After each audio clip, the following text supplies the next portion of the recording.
I was coming back from the Wood and Nickel to get my dad a Father's Day gift. They were closed, it was Sunday, so I decided to turn back around and head home.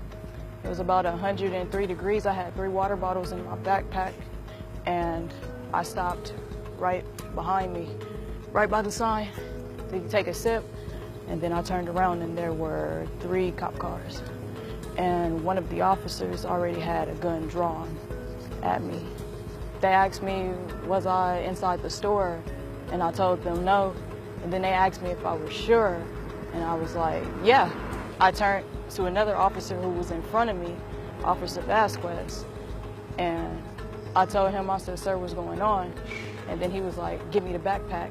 And then I was like, do you have a warrant? And then he pointed behind me and he said, look. So I looked behind me and it was a big canine dog. And then I got scared, and then I was like, here, just take the backpack, just take the backpack. And then after that, he grabbed me by my wrist like this, and then he grabbed me by my neck, punched me, and then he threw me onto the ground, and then that's when the K9 came and started eating at my leg. They rolled me around.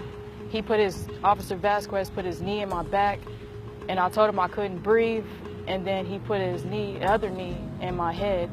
And I told him, I can't breathe, and then I started yelling out, somebody help me, they're gonna kill me. And then finally, he let me up, he tied my hands behind my back, and then he tied my feet together and he threw me in the back of the car.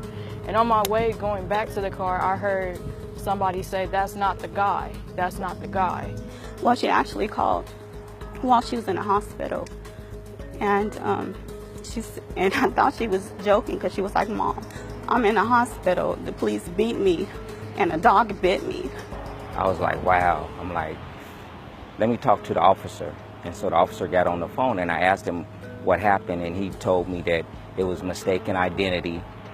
And I'm like, wow. I'm like, you know, is she okay? And he was like, well, she's alive, and she's in the hospital. My daughter is a very responsible young lady. She works, she loves life. There was no reason for this to happen to her. They never told me why they stopped me, but after they beat me and threw me in the cop car, that's when they told me, explained that there was some guy with a machete that was inside the grocery store, and they were looking for him, and I matched the description.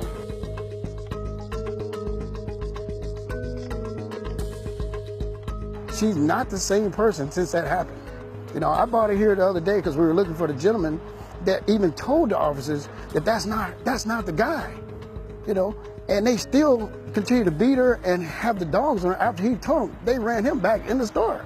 I read the paper, my paperwork fell, and it said that I shoved an officer and I flipped him on his back.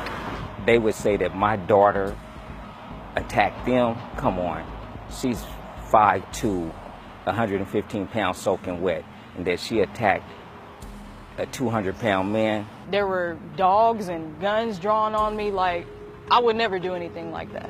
Every day I have to change her bandages, and I see the injuries that she has. It's really hard for me. On Monday, we kind of did our own little investigation. We came to the store, spoke with the manager. He told me that the police had actually caught the guy that had the machetes. And that's what's a shame. I don't know for sure, but the guy probably didn't have a scratch on him. He still tried to handcuff me and flip me over while the dog was still biting me, and I'm yelling out like, I didn't do anything, I'm a female, like, why are you doing this to me? Why should my daughter be charged with a crime? All she did was stop to drink some water because it was 100 and something degrees. That's ridiculous. We gotta find a way not to let this kind of thing happen ever, ever. If a kid can't stop on a bicycle and take a drink of water just to take a break. She was coming home to celebrate Father's Day with me. It's not right. It's not right.